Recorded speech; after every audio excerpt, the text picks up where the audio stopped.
मातृशक्ति और पितृशक्ति। नमस्कार, मैं Jitendra Sehrawat. World economic forum के 2020 के आंकड़े जो मैंने पढ़े हैं या मेरे पास कहीं से आए हैं, उनके हिसाब से देश की इस समय जो स्थिति है और मोदी जी का जो नारा है, सबका साथ, सबका विकास और सबका विश्वास, ये कितना खोखला है, कैसे वो चिढ़ाता है, उसके बारे में थोड़ा सा मैं प्रकाश डालने का प्रयास करूँगा। उनके सर्वे के अनुसार भारत देश के 80% गरीब ग्रामीण क्षेत्र में रहते हैं, यानी कुल आबादी का 38 करोड़ के लगभग या ऊपर हो सकते हैं देश में गरीबी की रेखा के नीचे रहते हैं। और इसमें जो आ जाते हैं एसटी यानी कि अनुसूचित जनजाति, वे लगभग 43% गरीबी की रेखा के नीचे जी रहे हैं। 29% एससी यानी अनुसूचित जाति, वे गरीबी की रेखा से नीचे जी रहे हैं। 21% अन्य पिछड़ा वर्ग यानी ओबीसी, ये गरीबी की रेखा के नीचे जी रहे हैं। 12% जनरल कास्ट सामान्य जाति के लोग गरीबी की रेखा के नीचे जी रहे हैं।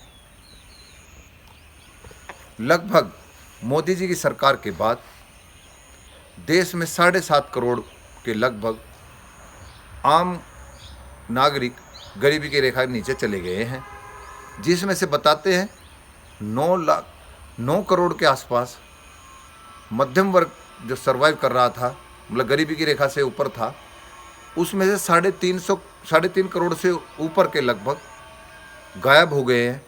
अब वर्तमान में उच्च मध्यम बोलेंगे उनको शायद, या मध्यम होंगे। गरीबी की रेखा के नीचे इस समय 6 करोड़ से नीचे ही हैं, यानी वे गायब हो गए हैं, वे गरीबी की रेखा नीचे चले गए हैं। तो मोदी जी का ये नारा कितना झूठा है, खोखला है, और दावे करते हैं कि सबका साथ, सबका विकास और सबका विश्वास हम लेके चल रहे हैं। इसके उलट देश में 20% बचते हैं, उनकी स्थिति में 1-2%, उनकी 90% संपदा और आय बढ़ी है। बाकी जो 5-7-10% बैठते हैं, उनकी आय दुगनी हुई है, उनकी संपदा दुगनी हुई है, यानी 73% से ऊपर देश की संपदा पर कुछ ही चंद लोगों का अधिकार है। इस समय 27% आबादी के आसपास बैठती होगी, 20% बैठती होगी लगभग। तो उसमें से 5-8% जो अडानी अंबानी जैसे, इनके पास मैक्सिमम, इन्होंने दुनिया में हमारे इकोनॉमिक ग्राफ को बढ़ा रखा है। अंदर से हम खोखले हैं, लेकिन झूठ सामने आ रहा है। देश को नशे की, कैसा नशा, जातीय, धार्मिक, क्षेत्रीय नशे में घुसा करके वो भूल रहे हैं कि हर व्यक्ति की करीब करीब आमदनी आधी हो रही है। और ऐसे संकट काल में जिस किसान को ये इस समय घेरने के चक्कर में लग रहे हैं, उस किसान ने ही या उस किसान वर्ग ने ही इस देश की अर्थव्यवस्था या दुनिया की अर्थव्यवस्था या जीवन को जिंदा रखने की व्यवस्था इस खेती, इस ज़मीन और किसान ने की है। लेकिन उसके बावजूद भी उसको घेर करके क्या करना चाहते हैं, तो ये सबके सामने आ जाता है। इसलिए कहते हैं कि आप सर्वे कर लेना। मैं पहले भी बोल चुका हूँ कि ग्रामीण क्षेत्र ही सभी उद्योग की जननी हुई है। यानी मानव सभ्यता जब जंगल में पैदा हुआ, फिर नाली नदी के पास पहुंचा। बार बार दोहराता हूं, इस पर ध्यान दे लीजिए। जो अर्बन के क्षेत्र के लोग हैं, वो हम ही के, आप हमसे पहले आए हुए लोग होंगे आप, उन्होंने जो जिंदा रहने के लिए जो अपने आप को सर्वाइव करने कंदमूंद खाए होंगे, फिर उसको पैदावार करने के लिए बढ़ाया होगा। उसके उत्पाद के लिए जो इंडस्ट्री, फावड़ा, खुरपा, हल, जो भी कुछ बनाया, वो इसी ज़मीन और इसी किसान के कारण उत्पन्न हुआ है। यानी कि जो भी इंडस्ट्री उद्योग चली है, वो इस ज़मीन के द्वारा ही, इस किसान के द्वारा ही उत्पन्न की गई है। यानी कि सबसे ज़्यादा समाज का निर्माता और सजगता इसी वर्ग ने दी है। आप ये समझ लीजिए कि अब अर्बन क्षेत्र में आकर के अलग बात है, आज भी ग्रामीण क्षेत्र के लोग ही इंजीनियर, डॉक्टर, वैज्ञानिक, खिलाड़ी, योद्धा पूर्व से बनते आ रहे, आज भी वही बन रहे हैं। कोई अपवाद होगा जो जिसके फादर, जो फोर फादर पीढ़ी छोड़ चुके होंगे कि ग्रामीण क्षेत्र को, खेती को या मजदूरी को, लेकिन अभी भी अधिकतम उनका डीएनए दौड़ता है। तभी वो राष्ट्र के लिए कुछ ना कुछ गौरवशाली काम करने के भूखे रहते हैं। और ये बैठे हैं ड्राइंग रूम की राजनीति करते हैं, जाति और धार्मिक उन्माद कर लाते हैं। उम्मीद ये थी सत्ता पक्ष से कि ये जो विपक्ष के कारनामों के कारण आपसे बहुत उम्मीद लगाई थी, लेकिन आपके कारण भी ऐसा कुछ नहीं हो रहा कि जिससे हम ये कह लें गरीबी बढ़ रही है, महंगाई बढ़ रही है, बेरोजगारी बढ़ रही है, ये सबको दिख रहा है। साथ में नक्सलाइट कितने हमारे जवान वहाँ मारे जा रहे हैं। मूलभूत प्रॉब्लम है एक वो जल जंगल और ज़मीन, वहाँ 3 चीज़ का उनकी वो है जिनकी फोर फादर वहीं पर रहते आ रहे हैं। अरे भैया, जब तुम नरबन के लोगों, जब जंगली कुत्तों को, राह चलतों को आप अपने यहाँ खिलाते हो, उनमें दया भाव रखते हो और इंसान से नफरत करते हो, राजनेता और प्रशासनिक लोगों और बुद्धिजीवी वर्ग के लोगों, जरा विचार कर लो। देश के 80 जिलों में नक्सलाइट क्षेत्र कभी घटता है, कभी बढ़ता है और हमें आपस में भिड़वा रखा है।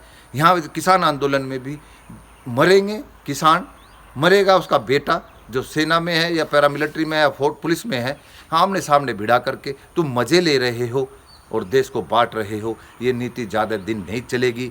आप एक क्षेत्र यहाँ उत्पन्न करना चाहते हैं, ऐसा ही क्यों ऐसे देश में ऐसा कर रहे हो? ये किसान और मजदूर इस देश की रीढ़ है, समाज का निर्माता है, राष्ट्र का गौरव बढ़ाने वाला है। वीर योद्धा, क्रांतिकारी और साहित्यकार, जो भी कुछ इस तरह के जो भी आमूलचूल परिवर्तन करने के लिए या देश का मान सम्मान बढ़ाने के लिए वे ग्रामीण पृष्ठभूमि के ही हैं। उन पर दया करो, ये राष्ट्र को आगे बढ़ाने के लिए समता का भाव रखो। इसलिए ये भाव मत बढ़िए कि उनको जो आदिवासी वहाँ भिड़ रहे हैं, हमारे जवान वहाँ मर रहे हैं, उनके भी मर रहे हैं। जब आप कुत्तों से राह चलते, कुत्तों से मैं अब यहाँ पर देखता हूँ, उनको आप भोजन पोषण पोषित कर रहे हैं, तो ये तो हमारी ही नस्ल के लोग हैं, मनुष्य जाति के हैं। ग्रामीण क्षेत्र के हो सकते हैं, पिछड़े क्षेत्र के हो सकते हैं तो मनुष्य ना। तो उनकी जंगल ज़मीन पर उनका अधिकार, उनको मूलभूत सुविधाएँ दीजिए। इस गरीबी के कारण कितना बुरा बोला हो रहा है कि शिक्षा का अभाव है, मानसिक शारीरिक सामाजिक शोषण हो रहा है, शिक्षा अच्छा स्वास्थ्य नहीं मिल रहा है, चिकित्सा सुविधा अच्छी नहीं है, बाल विवाह होते हैं, बाल शोषण होता है और कितने कितने अपराध होते हैं इस गरीबी के कारण, कितना उत्पीड़न होता है। क्या आप ये चाहते हैं कि हम ये जो सत्ता के लोग और पूंजीपति जो इस सरकार को मैनेज किए हुए हैं, इन जाति और क्षेत्र और धर्म के नाम पर बांट करके ये जो फौज भेड़ आपके पीछे लगी है, उसको ऐसी बेवकूफ़ बनाते रहोगे? नहीं नहीं, अब ऐसा नहीं होगा। जनता जाग चुकी है। कांग्रेस से 55 साल लगे जनता को जागरूक होने में, लेकिन उखाड़ फेंका। अब आपके खिलाफ इतना आक्रोश बन रहा है, धीरे धीरे पनप रहा है। आपने बहुत कोशिश करी आंदोलन को बांटने की या इन समस्याओं से देश हटाने के लिए, कोरोना जैसा डर दिखा करके आप आज भी इस पोजीशन में पहुंच गए कि आप लॉकडाउन की बात कर रहे हैं, दिन का कर्फ्यू, रात का कर्फ्यू। अभी कुंभ चल रहा है, वहाँ भी सट करके नहा रहे हैं, रैलियों में सब चल रहे हैं। ये दोहरापन आपका देश समझ रहा है, आम नागरिक आपकी चाल को समझ रहा है और अब आप समझ जाइए।